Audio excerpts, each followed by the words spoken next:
Hello friends, welcome to குறிஞ்சி கதம்பம். நாம் இன்றைக்கி கத்திரிக்காயை வச்சு ஒரு ஃப்ரை தான் பார்க்க போகிறோம். அதுவும் ஆந்திரா ஸ்டைலில் பார்க்க போகிறோம். இதுக்கு முன்னாடி நம்ம சேனலுக்கு நீங்கள் சப்ஸ்கிரைப் பண்ணாமல் இருந்தீங்கன்னா சப்ஸ்கிரைப் பண்ணிடுங்க. வீடியோஸ் உடனுக்குடன் வரணும்னா மறக்காமல் பெல் பட்டனையும் ப்ரெஸ் பண்ணிடுங்க. ஆந்திரா கத்திரிக்காய் ஃப்ரை பண்ணுறதுக்கு இந்த மாதிரி கத்திரிக்காயை சின்ன சின்னதாக கட் பண்ணிக்கணும். நீங்கள் எந்த மாதிரி கத்திரிக்காய் எடுத்துக்கலாம். நான் எனக்கு இந்த பர்பிள் கலர் கத்திரிக்காய் கிடச்சிதுன்னு எடுத்திருக்கேன். அதை 4ஆக கட் பண்ணிவிட்டு நீளமாக 4ஆக கட் பண்ணிட்டு குறுக்க கட் பண்ணியிருக்கேன். அதாவது இந்த திக்னஸில் இருந்தால் போதும், ஒரு 1/2 இன்ச் திக்னஸ். பெரிய கத்திரிக்காய் இருந்ததுன்னா 6ஆக கூட நீங்கள் கட் பண்ணிக்கலாம். பச்சை கத்திரிக்காய் எந்த கத்திரிக்காயும் நீங்கள் யூஸ் பண்ணிக்கலாம். நான் எனக்கு ஒரு 300 கிராம் அளவு கத்திரிக்காய் எடுத்திருக்கேன். அதை நல்லா பொடியாக கட் பண்ணி இந்த மாதிரி தண்ணிக்குள்ளே போட்டு வச்சுருங்க சமைக்கிறதுக்கு முன்னாடி. இல்லைன்னா கத்திரிக்காய் கருத்துரும்.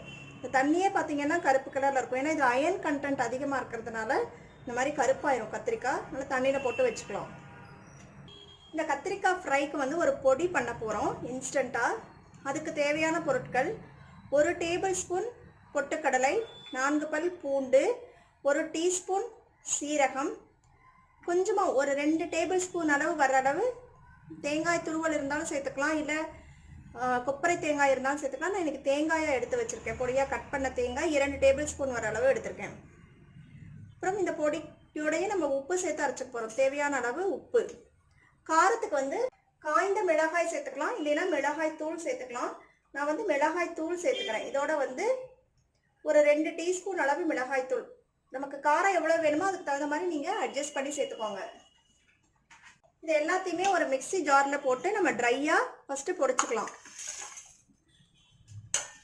எல்லாத்தையும் போட்டாச்சு. இதை பொடிச்சு எடுத்துக்க போகிறோம். நல்லா பொடிச்சாச்சு. தண்ணி ஊற்றாமல் இந்த மாதிரி ட்ரையாக பொடிச்சுக்கணும். இந்த மாதிரி இருக்கும்.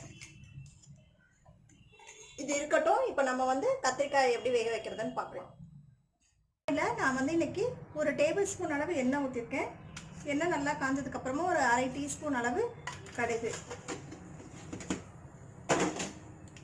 கடுகு நல்லா பொரிஞ்சதுக்கப்புறமா நம்ம கத்திரிக்காயை போட்டு வதக்கலாம். ஸோ கடுகு நல்லா பொரிஞ்சிருச்சு. இப்போ நம்ம தண்ணியில் போட்டு வச்சுருக்கிற கத்திரிக்காய் எடுத்து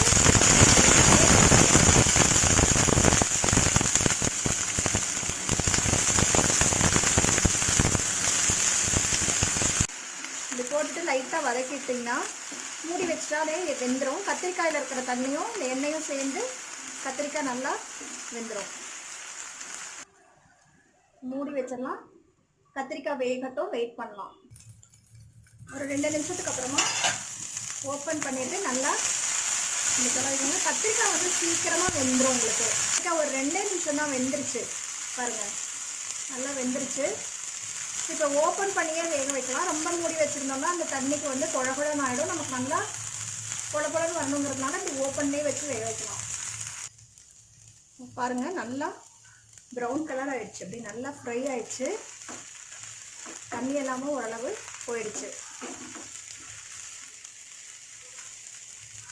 எல்லா சைடுமே ப்ரௌன் கலர் ஆகிடுச்சு. இப்போ நம்ம அந்த அரைச்சி வச்சுருக்கிற பொடியை சேர்த்துக்கலாம். பொடியை சேர்த்து நல்லா மிக்ஸ் பண்ணிக்கலாம். ஏன்னா இதில் தான் நம்ம உப்பு எல்லாமே சேர்த்துருக்கோம். நல்லா கலந்து விட்டுக்கோங்க. இப்போ டேஸ்ட் பார்த்துட்டு உப்பு பத்தாத மாதிரி இருந்ததுன்னா நீங்கள் லைட்டாக தூள் உப்பு சேர்க்கலாம். காரமும் பத்தலைனாலும் நீங்கள் சேர்த்துக்கலாம். இது நல்லா மிக்ஸ் ஆகட்டும். கொஞ்சம் நேரம் அப்படியே சிம்மில் வச்சு வேக வைக்கலாம். பார்த்தீங்கன்னா நல்லா இந்த கத்திரிக்காய் ஃப்ரை பார்த்தீங்கன்னா வெரைட்டி ரைஸ் நம்ம எடுத்துகிட்டு போகிறோம். மைல்டான ரைஸ், அதாவது தேங்காய் சாதம் இல்லை அரிசி பருப்பு, இந்த மாதிரி மைல்டான ஒரு சாதத்துக்கு இந்த காரசாரமான ஒரு கத்திரிக்காய் ஃப்ரை ரொம்ப சூப்பராக கோம்போவாக இருக்கும். கண்டிப்பாக நீங்கள் எல்லாருமே ட்ரை பண்ணி பாருங்கள். ட்ரை பண்ணி பார்த்துட்டு எப்படி இருந்ததுன்னு உங்கள் ஃபீட்பேக்கை கமெண்ட்டில் சொல்லுங்கள். மறக்காமல் பிடிச்சிருந்ததுன்னா லைக் பண்ணுங்கள், ஷேர் பண்ணுங்கள். தேங்க்ஸ் ஃபார் வாட்சிங். வாழ்க வளமுடன்.